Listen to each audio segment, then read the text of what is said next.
Assalamualaikum warahmatullahi wabarakatuh. Perkenalkan, nama saya Jauhar Maknun, NIM 220601110048 dari jurusan Matematika Fakultas Saintek Universitas UIN Maliki Malang dan dosen pengampu Muhammad Kamilus Zaman, mata kuliah kewarganegaraan. Kali ini saya membuat video simulasi mengajar dengan tema wawasan Nusantara. Sebelum memulai pembelajaran hari ini, marilah kita berdoa terlebih dahulu dengan membaca basmalah. Bismillahirrahmanirrahim. Wawasan Nusantara.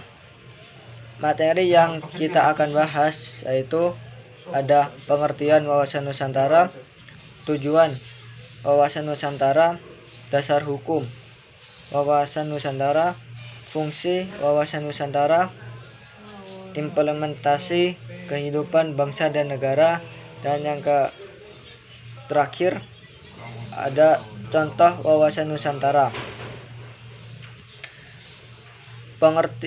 Yang pertama, pengertian wawasan Nusantara. Wawasan Nusantara, kata wawasan Nusantara merujuk pada pemahaman terhadap suatu hal. Sedangkan kata Nusantara ini secara harfiah berarti di antara pulau-pulau atau dapat dikatakan di tengah-tengah pulau. Dengan kata lain, wawasan Nusantara yaitu sebuah konsep atau pemahaman atau pemikiran tentang Indonesia sebagai negara kepulauan yang mengedepankan kepentingan dan kesatuan bangsa Indonesia dalam konteks keanekaragaman budaya, bahasa, agama, suku, dan geografi di seluruh wilayah kepulauan Indonesia. Berikutnya yaitu tujuan. Tujuan wawasan Nusantara yaitu untuk memperkuat kesatuan dan persatuan bangsa Indonesia dengan membangun kesadaran dan rasa cinta terhadap negara kesatuan Republik Indonesia. Selanjutnya, dasar hukum wawasan Nusantara. Dasar hukum wawasan Nusantara terdapat pada Undang-Undang Dasar Bab 10A tentang wilayah negara, yaitu pasal 25A yang berbunyi bahwa negara kesatuan Republik Indonesia adalah sebuah negara kepulauan yang berciri Nusantara dengan wilayah batas-batas dan hak-haknya ditetapkan dengan undang-undang. Dengan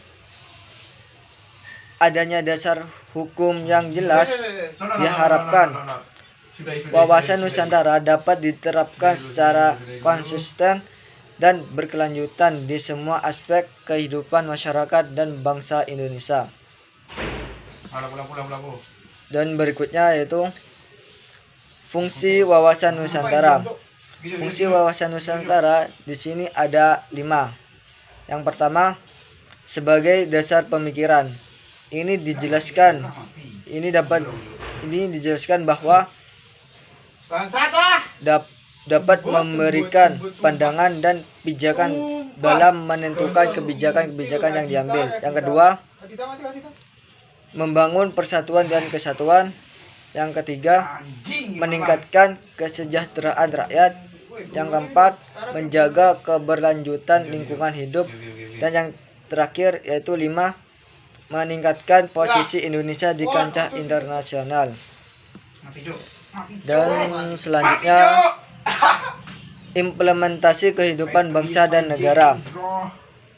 Dalam implementasi kehidupan bangsa dan negara di sini mengacu pada 3 aspek. Yang pertama, aspek politik. Yang kedua, aspek ekonomi.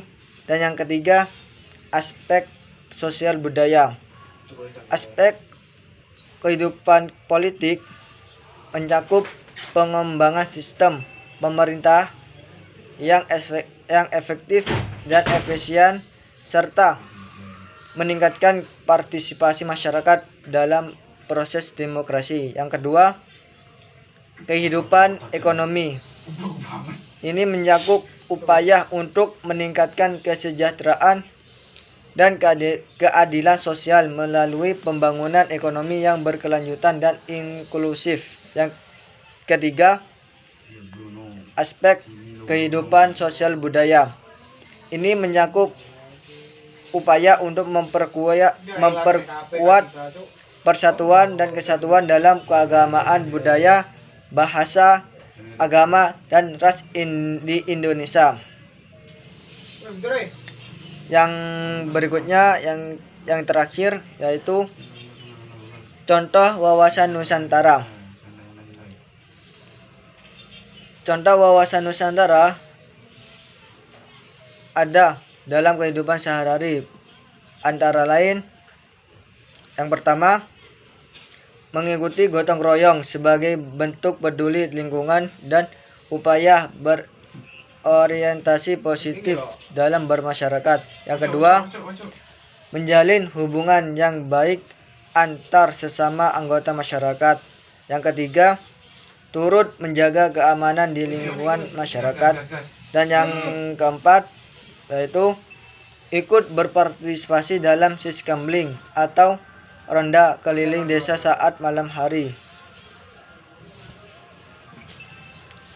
Dan sekian dari saya.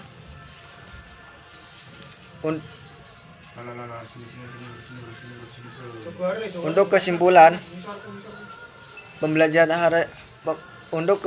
pembelajaran hari ini dapat disimpulkan bahwa wawasan Nusantara, yaitu cara pandang Indonesia, mencakup nilai-nilai kebangsaan dan kebudayaan dengan menghargai perbedaan dan bekerja sama dengan baik, dan tujuannya agar dapat mempertahankan persatuan bangsa, mempromosikan keanekaragaman budaya, dan menciptakan masyarakat yang adil, makmur, dan sejahtera. Sekian dari saya. Jika ada salah kata atau pengucapan yang dapat menyinggung, Assalamualaikum warahmatullahi wabarakatuh.